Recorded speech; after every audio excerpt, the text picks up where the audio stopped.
Je lis maintenant un texte biblique dans Ésaïe 58, verset 13. Ésaïe 58, verset 13. Si tu retiens ton pied pendant le sabbat, pour ne pas faire ce qui te plaît en mon saint jour, si tu qualifies le sabbat de délicieux, de jour saint de l'Éternel, de glorieux, et si tu le glorifies en ne suivant pas tes voies, en ne te livrant pas à ce qui te plaît, ni à de vains discours. Merci Serge de nous guider dans la méditation.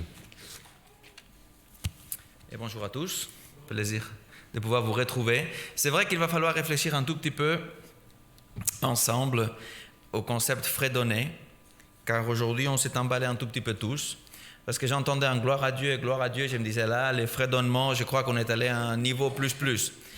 On s'est laissé porter par l'émotion et la joie, chose qui est normale, car ça nous manque de pouvoir chanter, ça nous manque beaucoup de pouvoir exprimer de vive voix, en s'écoutant les uns aux autres, frères et sœurs, en partageant l'illusion de pouvoir chanter ensemble, c'est quelque chose qui nous manque, mais il va falloir faire un petit effort encore, en attendant des mesures que la situation puisse améliorer avec le temps. Aujourd'hui, je dois vous dire que, comme toujours, c'est un plaisir d'être avec vous, de pouvoir partager une réflexion ensemble, et en même temps, c'est une réflexion qui touche beaucoup à ceux qui sentent la raison de se retrouver dans une église le jour des sabbats. Alors peut-être il y a des patients dans la clinique qui ont découvert que l'église adventiste du 7e jour, oui, elle fait, c'est dans son nom, du 7e jour, les sabbats, les samedis. Elle fait ses services, elle trouve que elle suit les enseignements bibliques, c'est les sabbats, c'est le 7e jour de la semaine. Et c'est le jour dans lequel on se retrouve pour louer Dieu. Et le sujet d'aujourd'hui, en plus avec le texte que Jean-Paul nous a lu, c'est assez clair, on va parler du sabbat. Et j'aimerais parler du sabbat parce que peut-être comme moi, c'est quelque chose que vous vivez depuis que vous êtes enfant. Ça fait presque un peu plus de 48 ans que je le vis, le jour des sabbats. Peut-être quelque chose que tu as découvert avec le temps.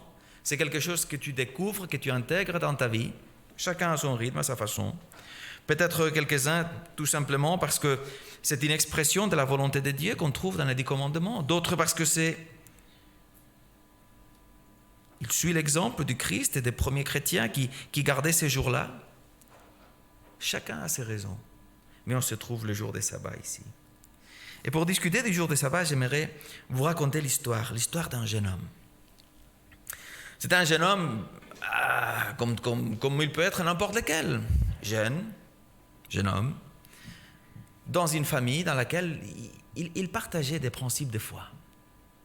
On pourrait dire qu'ils étaient chrétiens. Et ce jeune homme, il était très content quand le jour des sabbats arrivait. Il était très content car il avait des amis à l'école, il s'éclatait à l'école. Mais les jours des sabbats, c'était un peu différent. Il se retrouvait avec ses amis dans l'église, il vivait des choses magnifiques. Il avait les activités JA, il faisait plein de choses à gauche à droite et on ne va pas le cacher. Il aimait beaucoup de choses du jour des sabbats, mais parmi les choses qu'il aimait, c'était chanter, c'était aussi écouter quelques-uns des messages. Il y avait d'autres dans lesquels ce jeune homme, il reconnaîtrait qu'il décrochait assez vite, mais il y avait d'autres qu'il aimait écouter. Il aimait discuter avec ses amis, il aimait retrouver le Seigneur, vivre avec sa famille, et il aimait aussi un moment privilégié qui se vivait normalement autour de 19h, quand les activités JA avaient fini. Mais les parents continuaient à discuter. Vous savez, des choses comme ça se passent assez souvent. Les enfants, en théorie, ils ont fini l'activité, mais c'est la version bis. On dirait c'est le dessert. Les parents se retrouvent et ils papotent un moment. Et à ces moments-là, il y avait toujours quelqu'un qui sortait une balle de foot. Et il se mettait à jouer au foot avec ses amis. Il n'était pas très doué avec le sport, il faut le reconnaître. Non, jamais. Mais il aimait jouer au foot. Plutôt timide, avec beaucoup de questionnements. Avec des questions, il aimait poser des questions et avoir des réflexions. Et il a toujours aimé ce jeune homme que ses parents acceptaient ces questions. Même si des fois ça embêtait quelques-uns des animateurs qu'il pouvait trouver. Parce que le but de ces questions, ce n'était pas embêter les autres, mais juste car il avait des questions que pour lui étaient importantes. Et il était toujours bienvenu à poser ces questions à la maison. Il a grandi, il a vécu sa jeunesse jusqu'au jour de proche de ses 15 ans. une nouvelle est arrivée, elle s'est concrétisée. On les sentait dans l'air, à la maison, en discutant avec les parents. Mais finalement, ça s'est cristallisé autour de ces 15 ans. On allait déménager. Et ce jeune homme allait changer de ville et aller à un endroit différent. Lui qui était habitué à vivre à l'intérieur, c'est-à-dire la mer, c'est féminin, n'est-ce pas? La mer, exact. Oh, c'est beau le français. Alors la mer était à peu près à un peu moins de 2 heures de la maison. Mais là, la mer allait être à quelques minutes de l'appartement où il allait vivre avec ses parents. Chose pour laquelle il était content, parce que lui, il aimait beaucoup la plage. Alors, c'était vers le début de l'été que le déménagement s'est réalisé. Ils sont arrivés à un nouveau appartement, ils se sont installés. Vous avez vécu ça? Nouveau appartement, nouvelle vie, nouvelle école, qui n'allait pas commencer encore, on avait l'été, mais nouvelle église aussi. Et il a rencontré de nouvelles personnes dans cette église. Il a retrouvé des personnes, des jeunes, il a fait des amis. Et finalement, un de ces jours est arrivé une question auquel il ne s'attendait pas. Fin du culte, samedi matin, on papote, on discute. Il y avait quelques-uns de ses amis qui viennent de découvrir, la question arrive, il se pose. Et tu viens cet après-midi à la plage? Pardon? Tu viens cet après-midi à la plage? À la plage? Bon, on s'appelle et on discute de ça. Il rentre à la maison et il aborde ses parents pendant les repas. On m'a invité à aller à la plage. Mais c'est les sabbats. Et les sabbats, on ne va pas à la plage. Et c'était très intéressant et très rigolo parce que pour lui, c'était quelque chose qui coulait des sources. Les sabbats, on ne va pas à la plage. Mais pour ceux qui habitaient dans la plage, dans la côte, c'était la chose la plus évidente. Les sabbats, ils allaient à la plage. Que croyez-vous qu'il a fait, ce jeune homme? Que croyez-vous qu'ils ont décidé qu'ils pouvaient faire, ces jeunes hommes? Aller à la plage ou pas aller à la plage? Continuer à faire comme toujours ils avaient fait ou bien plutôt aller à la plage? Pas besoin de répondre. On le verra un peu plus tard. Ce qui est intéressant, c'est que la discussion, elle était bienvenue avec ses parents, car, comme je vous disais, c'était des parents qui aimaient avoir ces débats et qu'ils acceptaient avoir un moment de discussion, de réflexion. Il n'y avait aucun problème. Et pour ce jeune homme, cette discussion, il lui a rappelé quelques-uns des éléments qu'il avait vécus dans le passé, quand il était jeune.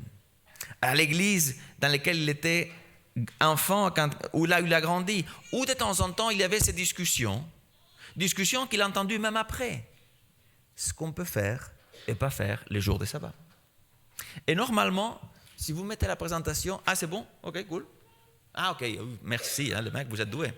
Et normalement, on arrivait presque toujours à ces versets que Jean-Paul nous a pris au début et qu'on ne voit pas. On a une petite crise. Il semblerait qu'il y a un problème. Et ces textes, alors j'aurais besoin que vous fassiez un petit miracle pour que les choses puissent se régler. Vous êtes doué pour le faire, je veux confiance. Mais c'est ces textes. On a encore quelques minutes pour les suivants, si vous pouvez me les régler, on fera en faveur. Mais ces textes qu'on entend beaucoup de fois. Si tu retiens ton pied pendant les sabbats pour ne pas faire ce qui te plaît en mon saint jour. Un texte qu'on entendait beaucoup de fois quand la discussion, on voulait la fermer. Les sabbats, ce n'est pas pour faire ce qu'il te plaît, mon fils. Ou, jeune homme, ou jeune fille, les sabbats, ce n'est pas pour faire ce qui te plaît. Et cette semaine, ce texte m'est venu à la tête. Ce texte m'est venu à la tête car je le trouvais très intéressant et on va y revenir. Je le trouvais très intéressant parce que je m'approchais d'un autre texte pour une autre raison. Un texte qu'on trouve à l'évangile de Marc, au chapitre 2. Et c'est un texte dans lequel le Christ, il est en train de promener, de se diriger avec ses disciples d'un endroit à l'autre. Merci beaucoup, vous êtes forts. Vous êtes très forts. Mais on n'a pas tous les textes, on ira plus tard. Et c'est un texte que je partage avec vous, que j'aimerais les partager, les lire avec vous. C'est un texte qui se trouve dans le chapitre 2 de l'évangile de Marc, du verset 23 au 28. Et il dit ainsi. il arriva un jour de sabbat que Jésus traversa des champs de blé. Ses disciples, chemin faisant, se mirent à arracher des épis. Les pharisiens lui dirent, « Vois, pourquoi font-ils ce qui n'est pas permis un jour de sabbat ?» Jésus leur répondit, « N'avez-vous jamais lu ce que fit David lorsqu'il fut dans les besoins et qu'il eut faim, lui et ses gens? Comment il entra dans la maison des dieux du temple du souverain sacrificateur Abiatar, mangea les pains des propositions qu'il n'est permis qu'aux sacrificateurs de manger et en donna même à ses gens. Puis il leur dit, « Le sabbat a été fait pour l'homme et non l'homme pour le sabbat.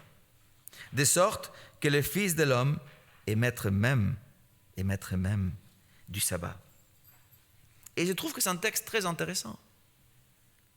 Le Christ marche avec ses disciples. Alors c'est sûr qu'il ne traverse pas des champs au sens qu'il est en train de piétiner ce qui a été semé. Non, il parcourt un chemin qui passe à travers des champs. Et très probablement, ses disciples, il tend la main.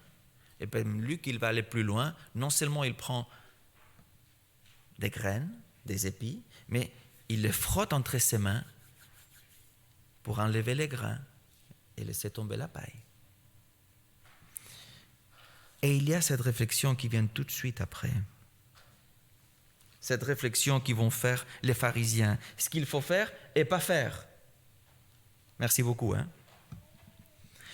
Ce qu'il faut faire et pas faire.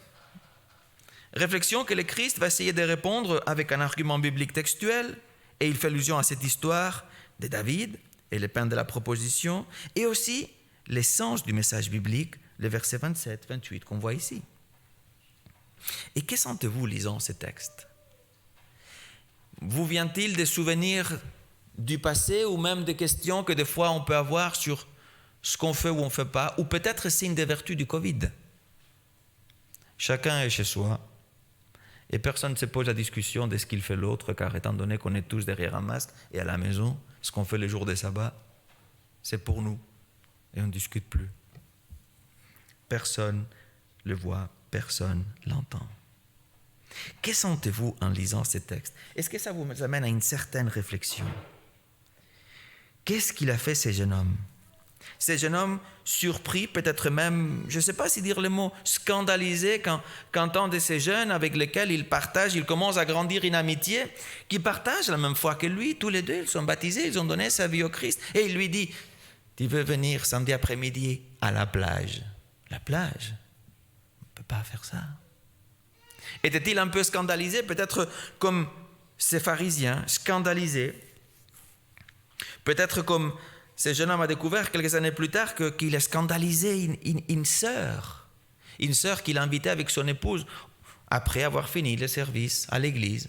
Et il invite une jeune dame qui habitait très très très loin, à milliers de kilomètres, mais qu'elle s'est trouvée à la ville dans laquelle il s'est trouvé ses couples, ce jeune homme marié avec une jeune femme magnifique et merveilleuse comme toujours. Et un jour, cette femme qu'ils ont invitée, ils passent les sabbats ensemble et à la fin du repas, ils sentent que quelque chose se passe, quelque chose s'est brisé. Ils sentent cette jeune femme un peu inconfortable. Vous le sentez ça, vous avez invité quelqu'un, vous mangez, vous discutez, et tout d'un coup, moi c'est une des fois que ça s'est passé comme ça, je me suis dit, j'ai loupé une coche, quelque chose s'est passé. Ce jeune homme l'a découvert au bout de quelques jours, au bout de quelques semaines, quand en discutant avec cette jeune femme, il lui a dit, il s'est passé quelque chose il y a 2 sabbats quand tu es venu à la maison. Ouais, j'étais un peu scandalisé. Pourquoi? Parce que vous avez mis le lave-vaisselle. Les lave-vaisselle, oui, et les sabbats, on ne met pas les lave-vaisselle. Et ce jeune homme a découvert que peut-être il s'était scandalisé avec ses jeunes amis qu'il découvrait et qu'il invitait à la plage, et tout d'un coup, lui, il était scandale pour quelqu'un. Comme ses disciples sont un scandale pour ces pharisiens. Scandalisés, et finalement, ils ont un peu de raison, les pharisiens. Les mecs, tu dois promener dans les champs, mets-toi les mains dans les poches. Qu'est-ce que tu dois toucher là? Psst, qu'est-ce que tu dois toucher? C'est pas tes champs. T'as vraiment faim? T'as faim pour de vrai? Ne me dis pas que c'est quelques graines que tu tires d'une épi qui vont te calmer la faim. Arrête. On peut dire même, si on est honnête, si on est généreux, le Christ, il est vraiment gentil. Il va là au secours de ses disciples avec cette histoire de David. Non mais franchement, ça n'a rien à voir. Vous prenez les textes de 1 Samuel 21, avec tout le respect que j'ai pour le maître, pour le Christ, mais tu prends les textes de 1 Samuel 21, on trouve un David auquel Jonathan vient de lui dire, oui, c'est vrai, mon père va te tuer, alors cours pour ta vie. Il était déjà caché. Jonathan lui fait comprendre, il part, il n'a rien, il est seul. Il n'a même pas des armes. L'histoire de 1 Samuel 21 va vous apprendre comment lui, il va s'approcher du prêtre. Il va non seulement lui demander est-ce que j'ai quelque chose à manger, Ahimelech, c'est le prêtre à ce moment-là, il va lui donner ses pains, qu'ils s'étaient consacrés seulement pour Dieu. Il va lui poser la question, n'aurais-tu pas une arme ici dans la maison du Seigneur? Et le prêtre va lui dire, l'unique arme qu'il y a, c'est celle de Goliath. Ah, je la prends. L'histoire nous parle de comment Ahimelech, il est assez surpris pour la façon dans laquelle David est en train de parler. Mais là, on voit un homme qui est dans les besoins absolus. Il n'a rien. Les disciples, ils avaient mangé avant de partir dans les voyages. Ils allaient manger quand ils arrivaient après. Ce n'était pas la première fois qu'ils faisaient une promenade. Nous aussi, on a promené dans la montagne. Et des fois, on a faim. Alors, il ne faut pas non plus exagérer, mais ils vont arriver, ils vont manger. Ouais. Est-ce que les disciples, ils ont les mêmes besoins auxquels David se trouve confronté? Je crois que non. Je crois que non. Le Christ, il est très généreux avec eux. Ce n'est pas la même chose. Ou peut-être même le Christ, il essaye d'aller encore plus loin. Peut-être le Christ, en prenant ces textes, il commence à déconstruire ce qui est le sabbat. Anticiper que finalement le sabbat, ce n'est pas tellement le jour à garder. Mais ça serait un peu surprenant parce que il y a plein de textes qu'on trouve dans les évangiles dans lesquels le Christ allait, selon sa coutume, il gardait les sabbats. Ça peut pas être ça parce que même les disciples, la première église, on les trouve avec Paul, selon sa coutume, et ici on trouve un texte, ils allaient les sabbats, ils gardaient les sabbats. Et si on prend Acte 13, Acte 16, Acte 18, on a la même réflexion. Les sabbats, ils se retrouvaient et ils gardaient selon sa coutume les jours des sabbats. Alors pourquoi Marc, il nous met ces textes? Pourquoi Marc, il prend le temps de nous expliquer cette histoire de ces disciples qui promènent jour des sabbats, qui voyagent, qui marchent jour des sabbats? Déjà, les sabbats, ce n'est pas tellement le temps pour aller faire des longs chemins. Mais bon, ils font chemin et ils commencent à apprendre des choses. Et aux yeux des pharisiens, ce n'est pas ce qu'il faut faire. Et le Christ va répondre. Pourquoi cet accrochage? Pourquoi cette discussion? C'est vrai que le sabbat, c'est un sujet qui nous identifie, qui nous définit. C'est un sujet qui est important pour nous. Si important qu'on l'a même mis dans notre nom, Église adventiste du 7e jour. Pourquoi discuter de ça aujourd'hui? Revenons au texte d'Ésaïe, au chapitre 58. Mais on ne va pas s'arrêter seulement au verset 13. On va regarder ensemble tous les chapitres un tout petit peu. Un peu long, c'est juste 14 versets, on ira vite. On va l'essayer. Ésaïe 58 commence avec cette affirmation. « Crie à plein gosier, ne te retiens pas, élève ta voix comme une trompette, annonce à mon peuple ses iniquités, à la maison de Jacob ses péchés. » Le Seigneur annonce la couleur, elle n'est pas belle. Ce n'est pas un texte de réjouissance. C'est un texte de « il y a un problème là ». Ça ne va pas. Versets 2, 3 et 4. « Tous les jours, il me cherche. » Mon peuple, dit le Seigneur. Il parle à son peuple. « Tous les jours, ils me cherchent. Ils veulent connaître mes voies. Comme une nation qui aurait pratiqué la justice et n'aurait pas abandonné la loi de son Dieu. Ils me demandent des arrêts de justice. Ils désirent l'approche de Dieu. » Et ils se disent « Que nous sert de gêner si tu ne le vois pas? De mortifier notre âme si tu n'y as point d'égard. Voici les jours de votre jeûne. » C'est le Seigneur qui parle à son peuple. « Vous vous livrez à vos penchants et vous traitez durement tous vos ouvriers. Voici, vous jeûnez pour disputer et vous querellez, pour frapper méchamment du poing. Vous ne jeûnez pas comme le veut ce jour, pour que votre voix soit entendue en haut.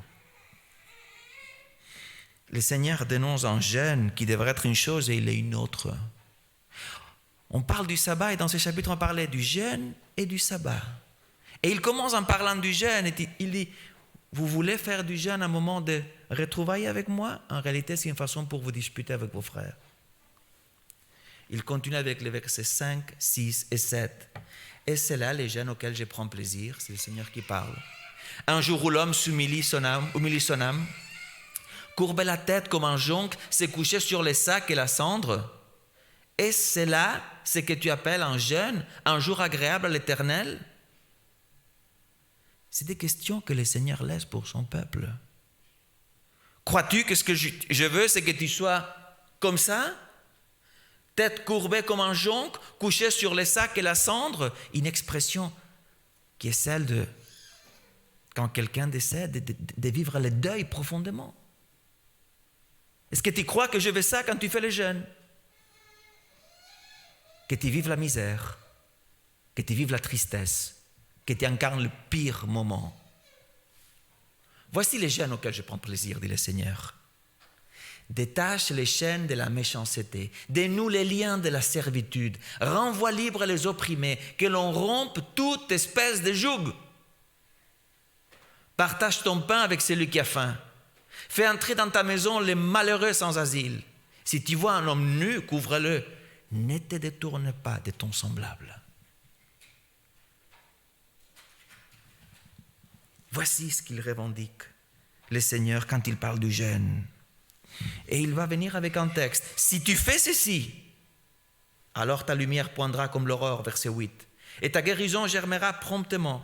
Ta justice marchera devant toi et la gloire de l'Éternel t'accompagnera. Verset 9 et 10. Tu appelleras et l'Éternel répondra. Alors tu appelleras. Quand tu feras du jeûne, une opportunité pour rencontrer ton frère, pour aller répondre à ses besoins, pour être un homme, avec tout ce que ça veut dire, ou être une femme, pour être un être humain, que tu iras à l'autre quand tu vois un besoin, tu réponds à ses besoins. Pas besoin que tu fasses le misérable, comme c'était les jours dans lesquels tu renonces à tout ce que tu pourrais faire. Non, fais, mais pour aider l'autre. Si tu fais ça, alors tu appelleras et l'Éternel répondra. Vous rappelez-vous de comment ça débutait le chapitre 58? Il me cherche. Il ne trouve pas. Mais si par contre tu fais ceci, tu appelleras et l'Éternel répondra. Tu crieras et il dira, me voici. Comme il dit à un enfant quand son père l'appelle. L'image, elle est frappante. Il inverse complètement ce qu'on pourrait imaginer. On se rappelle peut-être même de quand on étudiait la Bible et on découvrait étant gamin. Mais voici, c'est ce qu'il dit le petit Samuel quand Dieu l'appelle. Le Seigneur se présente comme un enfant, prêt à répondre à l'appel de son Père. Si tu vis les jeûnes pour ce qu'il est pour de vrai. Je serai comme un enfant qui répond à son Père, comme un serviteur qui répond à son maître. Tu crieras et le Seigneur dira, l'Éternel dira, mais voici. Le monde à l'envers. Si tu éloignes du milieu de toi le joug, les gestes menaçants, les discours injurieux, si tu donnes ta propre subsistance à celui qui a faim, si tu rassaisis l'âme indigente, ta lumière s'élèvera sur l'obscurité et tes ténèbres seront comme le midi.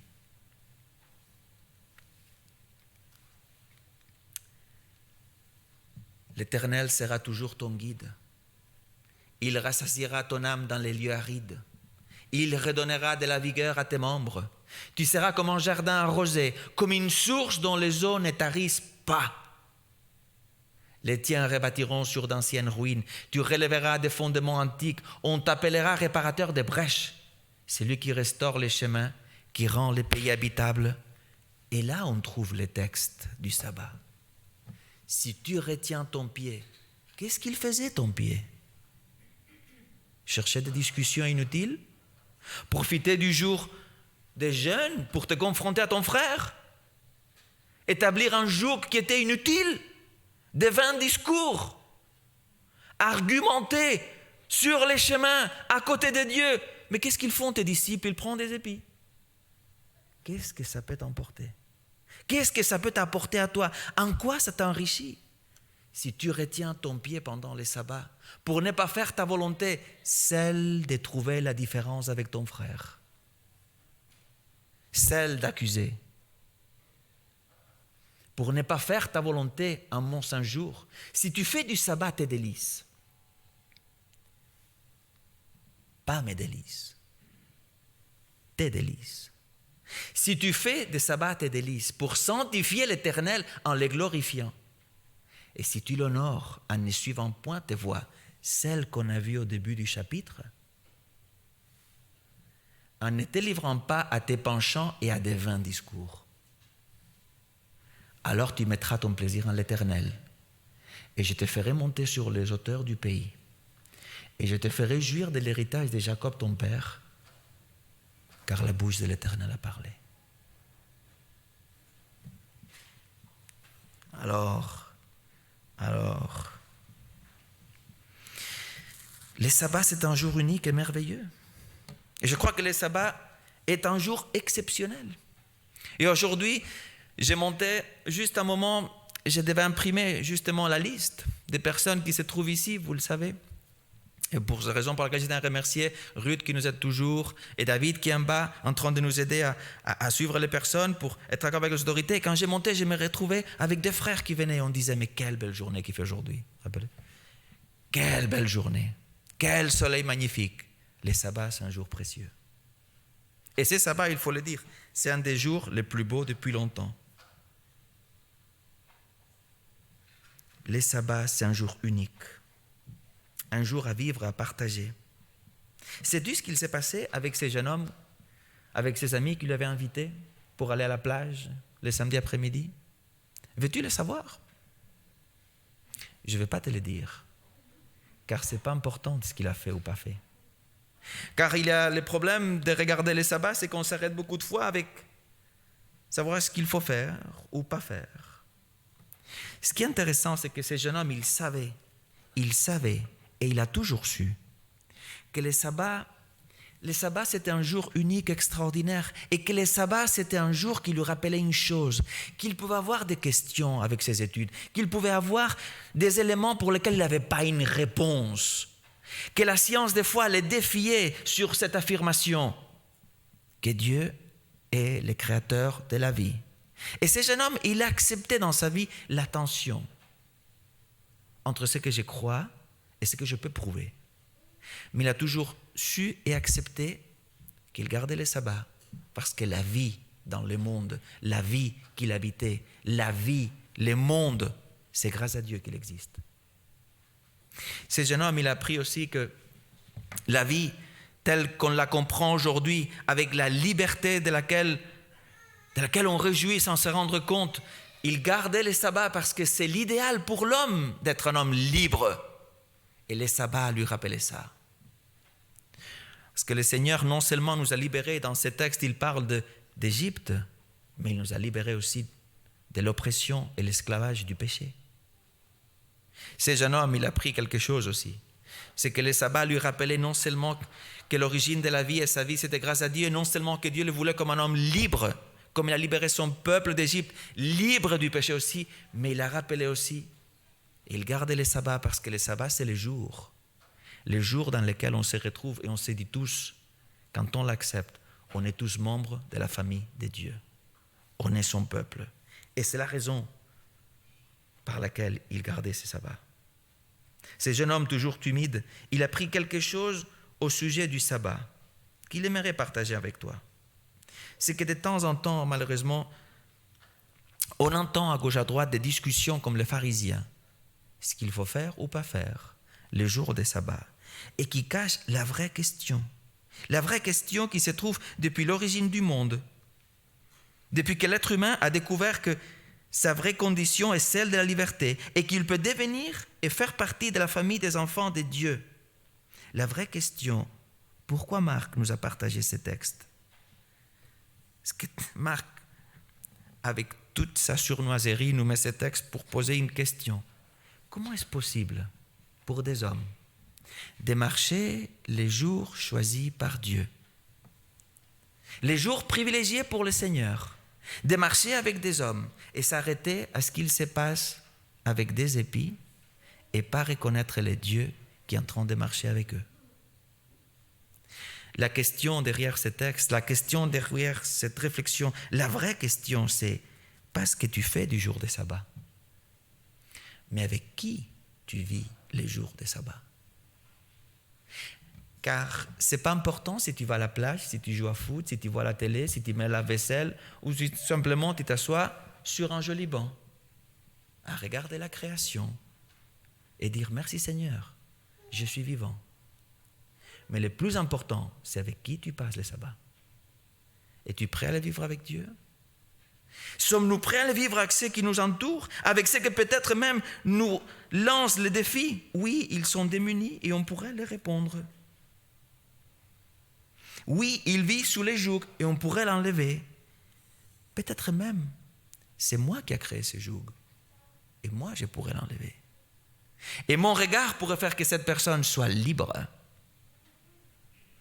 et qu'elle puisse découvrir qui est Dieu. Le sabbat, c'est un jour magnifique et merveilleux. Et aujourd'hui, je voulais t'inviter à faire du sabbat ce qu'il est depuis longtemps dans ta vie et que d'autres puissent le vivre. Le sabbat est une bénédiction pour toi et pour tous ceux et celles qui t'entourent quand ils recouvrent le Christ qui est le Seigneur du sabbat. Le Christ qui est le Seigneur du sabbat et qui nous rappelle dans ces jours précieux qu'il est le Seigneur de notre vie et d'autres peuvent le découvrir à travers nos vies. Alors je vous invite à que vous profitez de ces magnifiques jours de sabbat avec un soleil épatant, extraordinaire, beau, avec une température agréable, mais surtout avec Dieu. Bon sabbat.